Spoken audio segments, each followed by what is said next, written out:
welcome to the program Healthy Living on Trust Television. I'm Aisha Salihu. On this episode, we'll bring you up to speed on a particular and peculiar eye condition known as glaucoma. With World Glaucoma Week underway 12th March through 18th March, set aside every year to create the much needed awareness about this eye condition. According to experts, glaucoma still remains the silent thief of sight. To make better sense of what this eye condition is, I have on standby an optometrist who's going to take us through its diagnosis, management, risk factors, and success of treatment. Welcome to the program, Doc. Thank you. Now, let us start off with the data from research, which has it that about 80 million people have glaucoma worldwide. What can you say is the cause of this massive figure? Well, 80 million people have been accounted for that have glaucoma worldwide. However, this number is only 10% of people that have been screened. So there are over 90% of glaucoma patients that are not even accounted for. So if you do the maths, it means that there may be up to over 700 million people that have glaucoma, but have not had the adequate tests to know that they have glaucoma. Now, glaucoma, we don't say it has any particular cause. It would be a misnomer to call it a cause. However, there are predisposing factors to glaucoma. One of them is age. People above the age of 40 are more likely to have glaucoma. Then race. We of the black race are very likely to have glaucoma as compared to people of other races. And even in a Ministry of Health recent study, it was shown that people from the southeast in Nigeria are more likely to have glaucoma than people from other regions in Nigeria. Now, we have use of certain medications that could cause people to have glaucoma, steroid medications. That's why a lot of times we always advocate against self-medication, because these kind of medications can elevate the eye pressures in the eye and cause glaucoma. Then positive family history is also a very important predisposing factor. Now, if any member of your family has glaucoma, it's always advised that you should have your eyes checked and screened for glaucoma. This is because if your sibling has glaucoma, there's a 4 times more chance that you or other siblings will have glaucoma. And if a parent has glaucoma, there's a 6 times more chance that you or your siblings would have glaucoma. This was a study that was done in the United States. So these are the major and the basic predisposing factors to glaucoma. Then also history of a trauma to the eye injury predisposes people to glaucoma. That's why we always tell people, no matter how little you feel that hits or blow or a ball that hits the eye, have your eyes screened, because something may be going on that you are not aware of. You did mention a recent study or research by the Federal Ministry of Health about people in the Southeast. I'd like to know, why are they particular about people in the Southeast? Is there any activity they're engaging in that is predisposing them to glaucoma? Not necessarily any activity. It's more of genes. Glaucoma has to do with genes. It's our genes as black people that makes us more predisposed to glaucoma. Then likely genes as southeastern people that makes them more predisposed to glaucoma. So it's not a particular, it's just genes. So they are likely more, from the study that was done, it was more of people from the southeast that were noticed to have glaucoma than people from other regions of Nigeria. So it is a medical condition tagged the silent thief of sight, right? Yes. So how does one or an expert like yourself figure out detection? Detection is mostly clinical. So that's why we always advise glaucoma patients to come to the eye clinic. Now, the thing with glaucoma is people who have glaucoma, they see normal, they feel their vision is normal, they are not in any form of pain, but they are gradually losing their vision. Like we mentioned in statistics earlier, you said 80 million people have glaucoma. These are detected people. But over 90% of people that may have glaucoma are not aware, because they feel they see normal, they are not in any obvious distress with their eyes, so they carry on. Most discoveries of glaucoma have been rather accidental, because they came for a different thing, then you notice the suspicions of glaucoma, then you run the glaucoma workup test and now realize that this person has glaucoma, and you begin to manage on time. Now, if we are talking about statistics, of these 80 million people that have glaucoma, about 4.5 million people are already completely blind from glaucoma. And what causes people to be blind from glaucoma most times is late detection. So once they notice it very late, management just slows down the progression of glaucoma, and eventually they get blind. So what we're trying to do is manage their sight expectancy, manage the time frame in which they will eventually go blind. So if someone has glaucoma and theoretically may go blind in 10 years, if it's not detected on time and managed as early as possible, if the person comes to the clinic and is found out and begins management, probably the person's sight expectancy may be doubled. So the person may tend to see for another 20 years, may see for another 30 years, or for the rest of his life. But what matters is that the person began to manage it early enough. So glaucoma basically steals your vision silently. That's why it's called the silent thief of sight. So gradually your vision reduces, and then the point when you notice glaucoma, it means it's already late, because at that point there has been an over 40% loss of your vision for you to physically notice glaucoma. And any vision lost from glaucoma cannot be regained. That is why it is referred to as the leading cause of irreversible blindness. You know, when we talk about blindness, some are reversible, some are irreversible. So glaucoma blindness cannot be reversed. So once you lose your vision from glaucoma, you can't reverse it. From what I've gathered so far, I think awareness is key. But you also talked about early management. Let us look at what to do regarding early management of this eye condition. Now, management of glaucoma basically is twofold: medical management, surgical management. Now, in all the factors in glaucoma, only the pressures of the eye is the modifiable thing. So let me give an example. What happens in glaucoma is that there's a buildup of eye pressure. And because that pressure is built up in the eye, there is no form of escape. Now, it targets certain areas in the eye which are susceptible to this pressure. And the nerve that connects the eye to the brain is one of the most susceptible places. So it begins to progressively damage the nerve. Now, in management of glaucoma, what we try to do most times is to lower the pressure to a level that is acceptable for the eye. Now, this is different for different people. Some people's eye pressures may seem higher for some people, while others, the pressure is normal. So what we try to do is manage the intraocular pressure to a level that does not cause further damage to the nerve of that person's eye. Now, we start with clinical management with medications. If we try medications and we notice that there is no improvement in the eye pressures, then we can now do surgical management. And even after surgical management, most times these people still have to remain on the medications for the rest of their lives. So glaucoma is a lifelong management thing. So a lot of times we tend to see people who say, oh, they had glaucoma and they feel they are okay now. It's not a matter of had. Once you have glaucoma, you have it for life. It's just like BP. Someone cannot have had high blood pressure and suddenly, or be diagnosed clinically as a hypertensive patient and suddenly stops taking their medication. So once you start your glaucoma medication, it's a lifelong management process. Okay, I'm going to come to eyeglasses now. I'd like to know, what roles do eyeglasses play in management and detection? Because I'm aware that even with the use of glasses, patients still report good vision at near or at a distance. Now, glasses does not have a direct management for glaucoma. Glaucoma is majorly managed, like I said, with medications and surgery.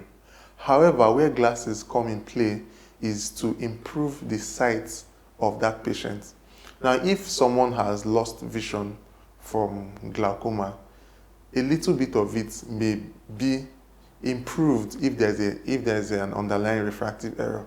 So what the glasses does is to slightly improve the sight of that patient, but does not necessarily recover any lost vision, any vision that has been lost due to glaucoma. So majorly what it does is slightly improving the person's sight. So the person without the glasses, the person is not seeing and is not seeing so well, which is further exacerbated by the presence of glaucoma. So the glasses improves the person's vision slightly, then allows for other management of glaucoma. But does it play any role in detection? In detection, no. However, there is a kind of refractive error called myopia, short-sightedness. Now, people with high short-sightedness, high myopia, are likely to have glaucoma because the back of their eyes tend to mimic people that have glaucoma. Now, like I said, glaucoma is only clinically detected. It's not something that you sit on your own in your house and feel that you have glaucoma. You have to run a series of tests in the eye clinic. Then once those tests are run, we now find out that, okay, this person has clinically been diagnosed of glaucoma. So people that have myopia are very likely, they have a higher predisposition to have glaucoma because of the physiological state of their eyes. So it's not like the use of glasses causes glaucoma, but certain people who are in the category of eyeglass users have a higher predisposition to having glaucoma. But then how often do you think, or should one have an eye examination? You did talk about screening, checking your eyes, but owing to the fact that one may have an underlying condition that is yet to be detected. So how often do you think one should have an eye examination? Okay, so I'll run us through the life of an average person and where your eye tests should come in. Now, under the age of 40, everybody's expected to have an eye test at least once in 2 years. Naturally, what should be done is from birth to preschool, you should have a screening. So before you resume school, you must have an eye test. It's only few and private schools in Nigeria that have taken up that advice of having your students screened before they resume schooling. Now, the reason for this is 80% of what we know is from our vision, and research has shown that people who have poor vision tend to be poorer in their academic activities, and as simple as an eye check and maybe prescription of glasses or management has improved their academic performance in 2 or 3 folds. So most times that's why we advocate for preschool screening, not just for the eyes now, but for the general health. Now, after your preschool screening, you're advised to have checks regularly every 2 years up until the age of 40. Now, at the age of 40, because of the natural biological decline, most people tend to come down with a lot of health challenges, not just the eye. Now, at this age, we now tell people have regular eye checks once every year.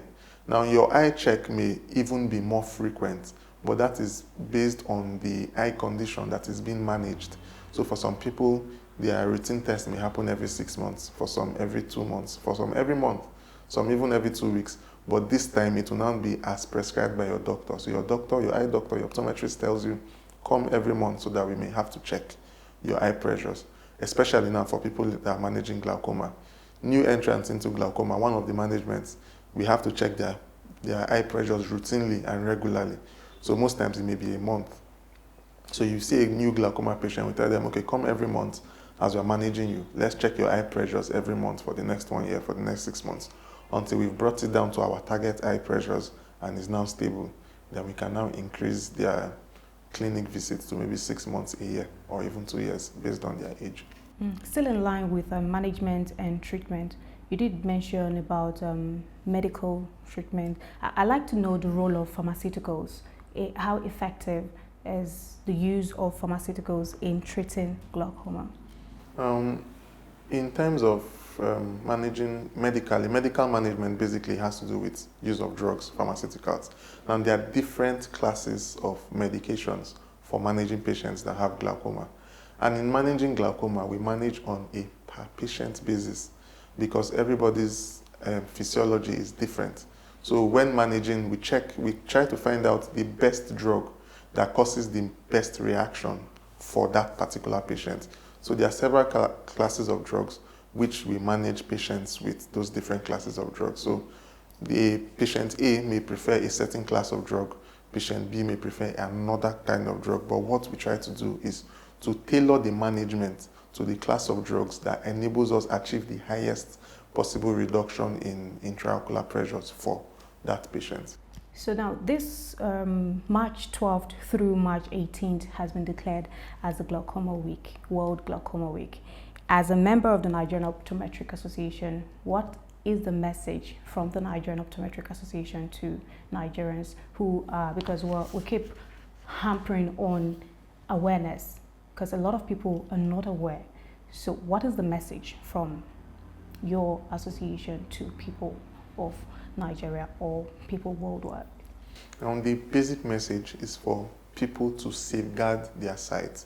And in safeguarding their sight, what we want them to do is to have regular, routine eye checkups. Now, in this 1 week, majorly what we're trying to do is awareness, education. Even we, the doctors too, we try to educate ourselves more on how to handle these conditions. Sometimes there are new drugs, there are new management procedures, there are new ways which you can handle patients better. So while we are advocating to patients to be aware of certain blinding conditions like glaucoma, we also advocate to ourselves to improve in our education. And we also advocate to public policymakers who have a way of affecting the healthcare system, the kind of drugs that we are, and even its affordability. Because sometimes you may see particular patients whom the kind of drug that is required for them is a little expensive.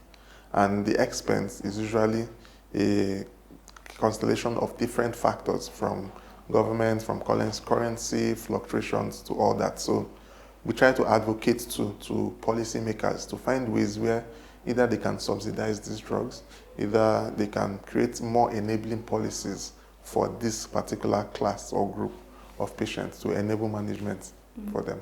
The eye is said to be our most developed sensory organ in our body.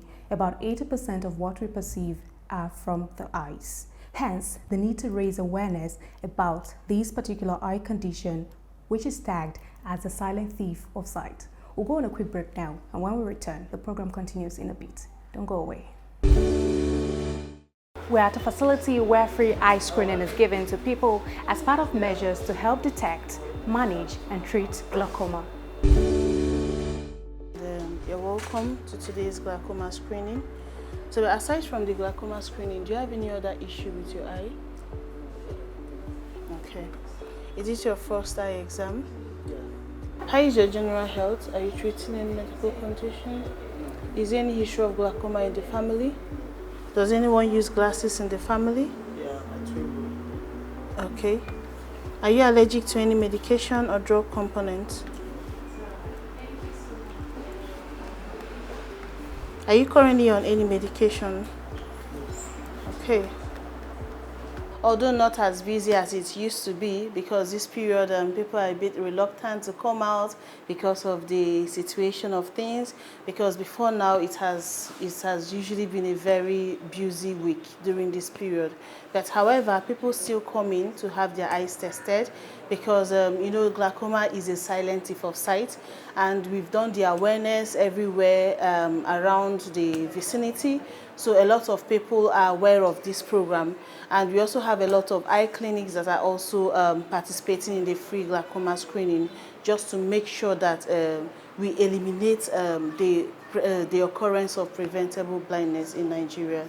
Glaucoma is an eye defect, mostly hereditary, that has affected so many people, but they don't have an opportunity because mostly in rural areas and all of that. And even those in urban settlements, they need to take advantage of stuff like this. It's really nice. My eyes are solid and we can still go for a long time. Welcome back. If you're just joining in, this is Healthy Living on Trust Television, where we have been talking about the eye condition glaucoma, the dangers and threats posed by this particular eye condition, and the way forward for people living with this condition. Okay, so you've been in this line of work for years now. I'd like to know, regarding this week that has been set aside, regarding the week set aside for World Glaucoma Week, what has been the impression of people when it comes to glaucoma? We're trying to establish how often people seek medical care, eye care, and now that the week has been assigned for this purpose, the week comes in yearly, and then this is another year for the week. What would you say is the general perception of people from day one of the beginning of the week through to the end, and then the activities that we run through and all of that? Expectations of people, most times with World Glaucoma Week, what we try to do is to do free screenings, free glaucoma screenings and workup for different people. And Nigerians, a lot of times, usually wait for periods of free screening before they have eye checks.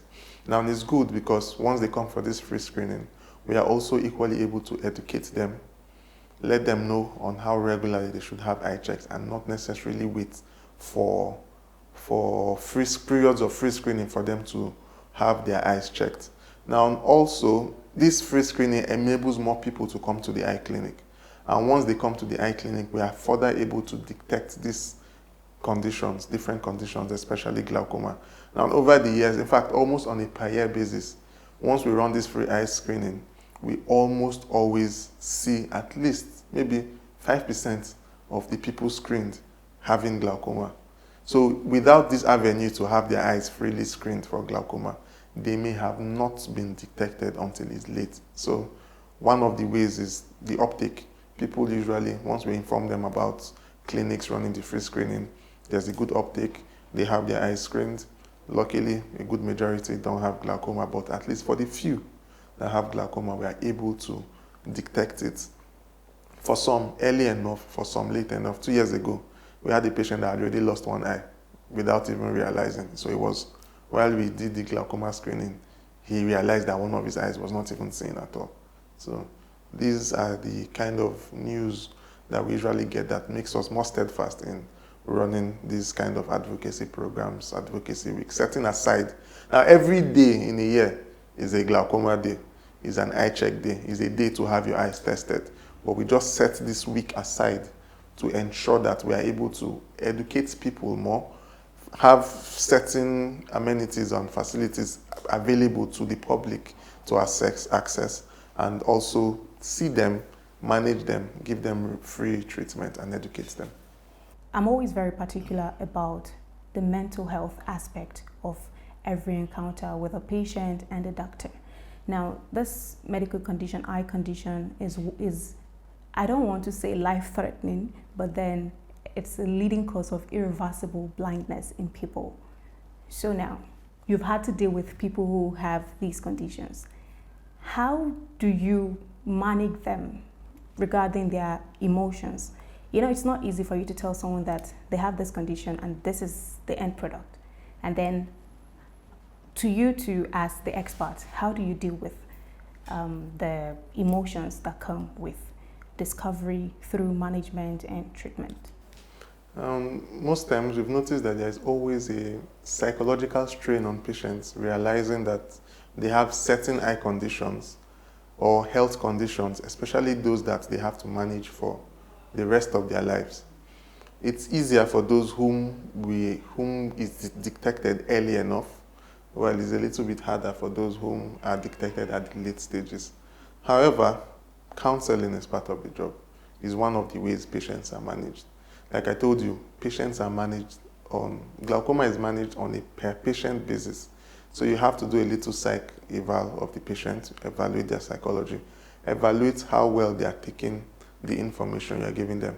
Definitely, you always see those that are really sad about it, but that's where psychological management comes in, through patient counseling, through regularized visits, ensuring that, because the truth is, if a patient accepts it early enough, they are able to be more compliant to the management of glaucoma.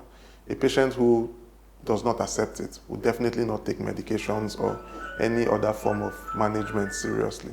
So most times what we do is to counsel them. We always counsel glaucoma patients.